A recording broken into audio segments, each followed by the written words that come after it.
Dieu te bénit et te garde. Il rayonne sur toi, il t'accorde sa grâce, ton Dieu divine, les principes de la bénédiction divine. Écoute très bien. La bénédiction de Dieu est intimement rattachée à la parole de Dieu. Je ne cesse de répéter cela depuis vendredi. La bénédiction de Dieu est intimement attachée à la parole de Dieu, puisque d'ailleurs, elle procède de la voix de Dieu. La bénédiction a été libérée par la parole de Dieu vers l'homme. Dieu dit, soyez féconds. Donc c'est la parole de Dieu qui porte la bénédiction de Dieu. Donc on ne peut pas séparer la bénédiction avec la parole. Alléluia. Et quand on parle de la parole de Dieu, il est très important de comprendre de quoi il s'agit, parce que la parole de Dieu a un contenu. La parole de Dieu a un contenu. La parole de Dieu n'est pas vide. La parole de Dieu a un contenu. Et le contenu de la parole de Dieu, c'est quoi? Ce sont les commandements de Dieu, ce sont des lois, ce sont des principes de Dieu. Alléluia. Dans la parole de Dieu, vous trouvez les commandements, vous trouvez les lois, vous trouvez les principes.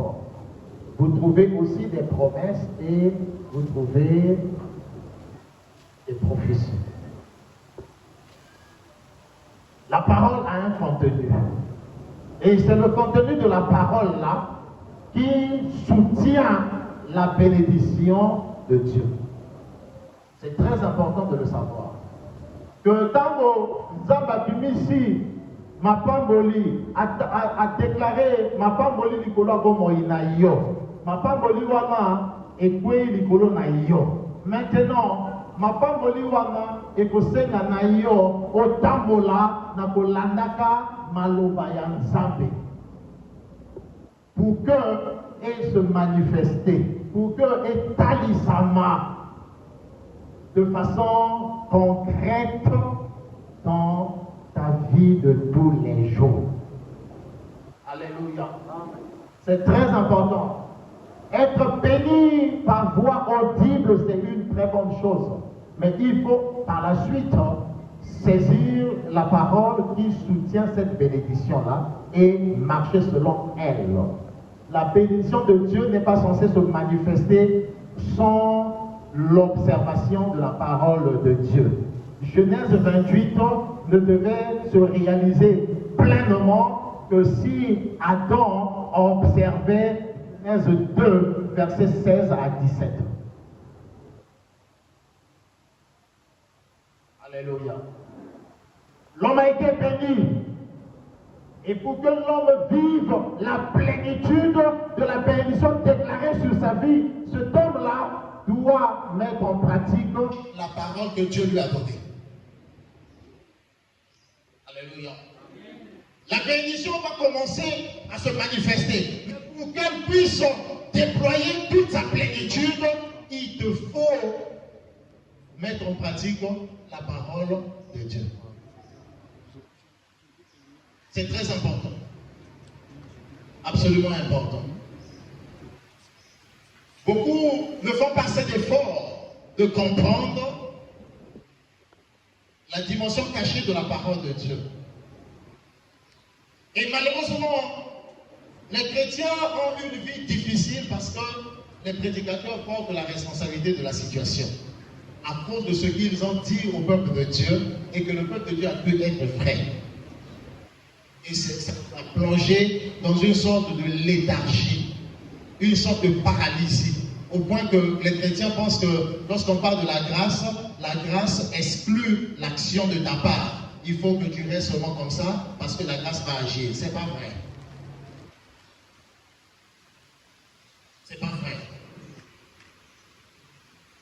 Parce que la Bible dit que nous avons été bénis spirituellement dans les lieux célestes. Cela ne signifie pas que sur la terre, tu puisses rester sans rien faire.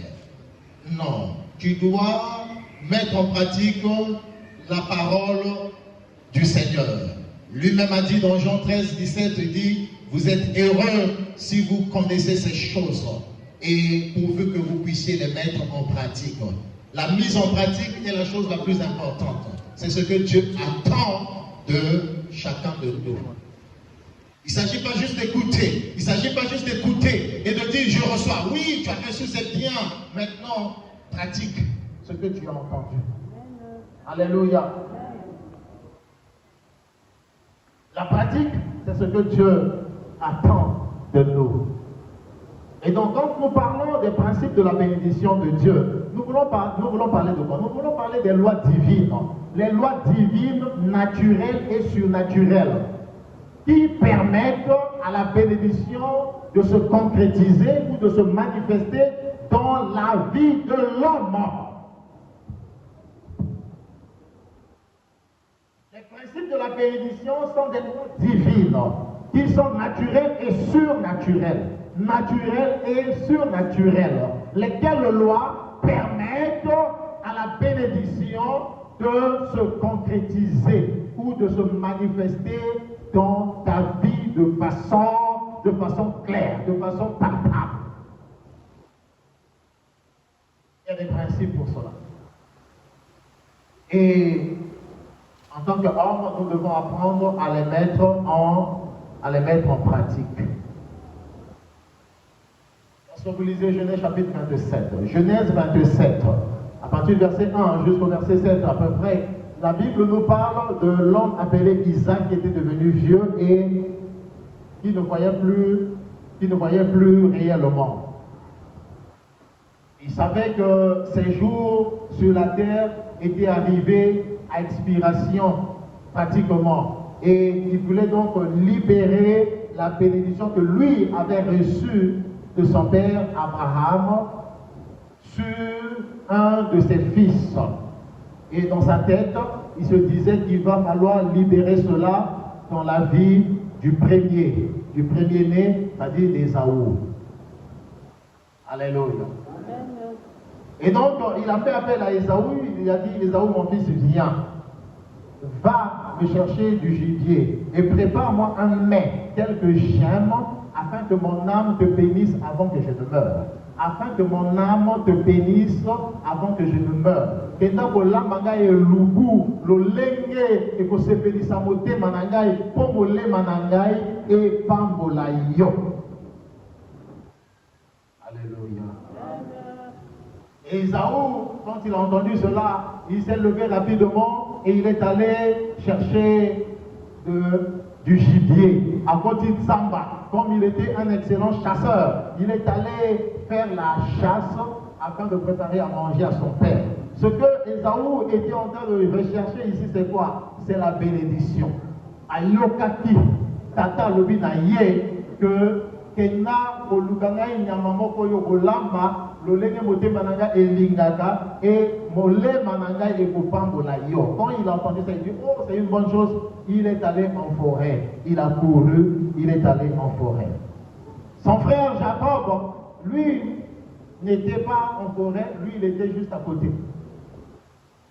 Jacob, c'est l'homme qui aimait rester sous la tente. Lui, il n'allait pas en forêt, ce n'était pas un chasseur. Jacob, lui, il était un berger. Écoutez très bien, afin que tu comprennes. Dans la vie, il y a des choses essentielles, il y a des choses qui sont prioritaires. Alléluia. Motokuti ko sala epelé, ko dépenser énergie, etc. Mais ce qui m'a pas moli, ezali kolo la bomo inayote, ko sala nyoso ko sala wana, et ko memayo iloma malongate. Alléluia.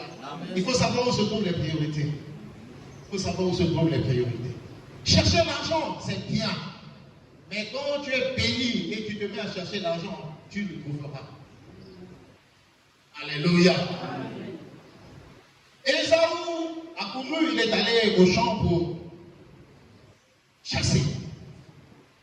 Jacob était là à côté. Sa mère Rebecca avait entendu la conversation, ce que Isaac avait dit. Et Rebecca, qui avait la connaissance de la prophétie, qui connaissait ce que Dieu avait dit à propos de ses deux enfants. Banawana,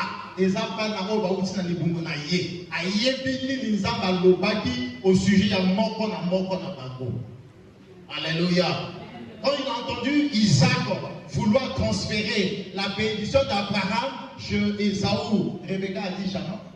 Ça ne peut pas se passer comme ça. Dieu avait dit que c'est Jacob. C'est Jacob qui est censé recevoir cela. Ce n'est pas Ésaü. J'ai la révélation de Dieu. Quand mon Bango, j'avais consulté Dieu et Dieu avait dit que le plus petit, lui, il sera plus grand que celui qui sortira le premier. Alors, les choses ne vont pas se passer telles que Isaac est en train de dire. Il appelait Jacob, Jacob, viens.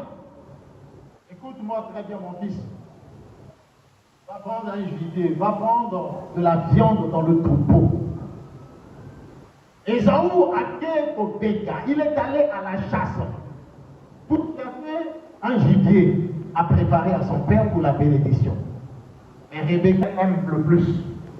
Et je vais préparer ça et tu vas lui donner et il te bénira.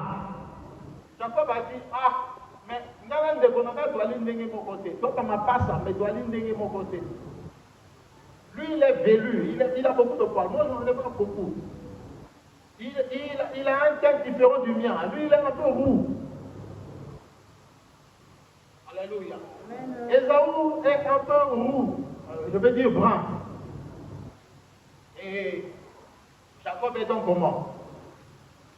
Si Ésaü, lui, il est brun, Jacob est donc comment? Réponds-moi. C'est le contraire. Jacob n'a pas la même teinture que son frère Ésaü. Je dis si Ésaü est brun à Motani, c'est quoi Jacob a né? Tu as compris, non? Est-ce que tu as compris? Très bien. Alors, tu découvris que je ne suis pas Ésaü et il va me maudire. Donc, à la place de la bénédiction, je risque de ramasser. J'assume que malédiction n'est qu'à l'école. Mais moi, je sais une chose, c'est que d'après Dieu, c'est toi qui dois recevoir l'affaire là. Et je vais tout faire pour que ça soit le cas. Et vous connaissez la suite, hein? La suite de l'histoire. Mais là où je veux que tu comprennes cette quoi.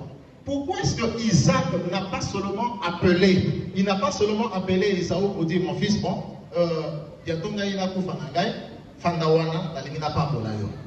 pourquoi il n'a pas fait ça? Pourquoi il n'a pas fait ça? Ça allait être plus simple, non? Eh bien, Isaac savait que ça ne marche pas comme ça. La bénédiction a besoin d'un support.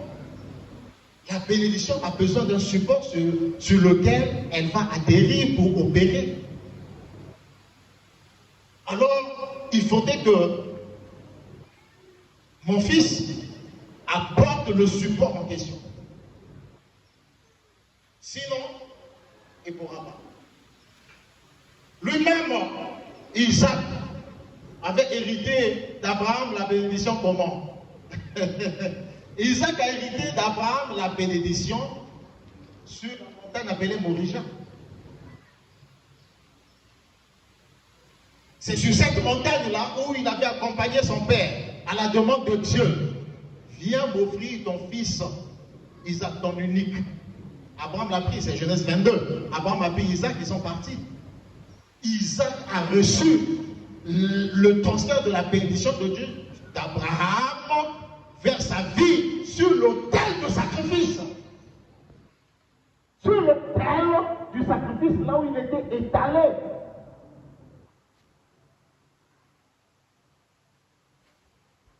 Abraham a pris le couteau.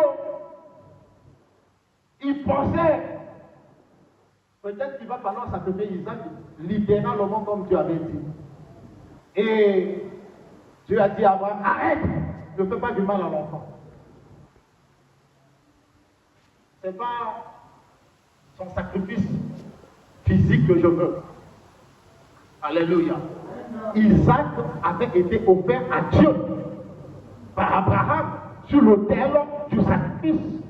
Et des paroles de bénédiction étaient libérées par l'ange de l'Éternel sur Isaac et Abraham à la fois. Alléluia. Voilà là où le transfert s'était produit. Et Isaac veut maintenant transférer à son tour la bénédiction sur un de ses fils. Et il faut qu'il y ait quelque chose. Il faut qu'il y ait quelque chose. Ça ne peut pas se passer comme ça, ça ne peut pas se passer juste comme ça parce que c'est une bénédiction extrêmement puissante qui veut libérer les principes de la bénédiction divine. Ces choses-là. Je ne sais pas pourquoi est-ce que les religieux qui connaissent ces choses-là et les chrétiens n'arrivent pas à les comprendre.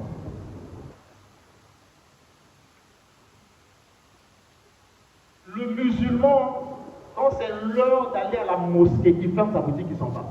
Le chrétien ne peut pas fermer la boutique. Il ne peut pas.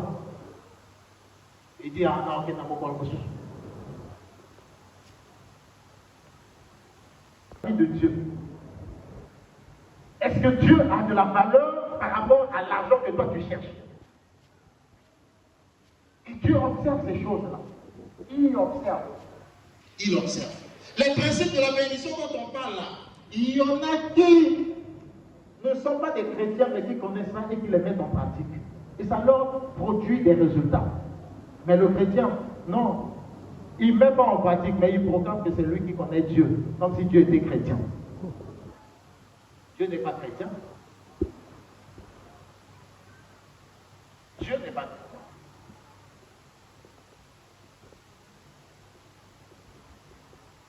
Alléluia.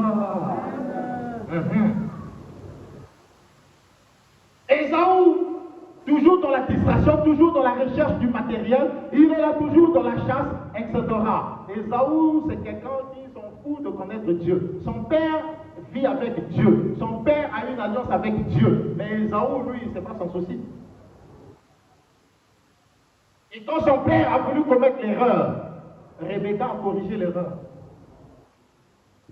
Corriger l'erreur. La bénédiction n'ira pas chez lui, c'est chez Jacob. Alléluia. Amen. Alléluia. Amen. Principe bénédiction divine. Le premier principe qui contrôle la bénédiction, qui soutient la bénédiction, qui permet à la bénédiction de s'accomplir pleinement dans la vie de l'homme qui a été béni par Dieu, c'est le principe de l'obéissance et de l'attachement à Dieu. Le principe de l'obéissance et de l'attachement à Dieu. Dans ma parole, yekola kotosa yepe kokangamana ye pour que onyo soya lobi likolo na yo et kota na misala et talisama pleinement. Si tu ne fais pas ça, la bénédiction restera là pendant longtemps sans pouvoir se matérialiser. Parce que Dieu ne va pas retirer cela. Quand Dieu a béni, il ne retire pas. Parce que les dons de Dieu sont irrévocables. C'est ce que la Bible dit dans Romains 11, 29. Les dons et l'appel de Dieu sont irrévocables.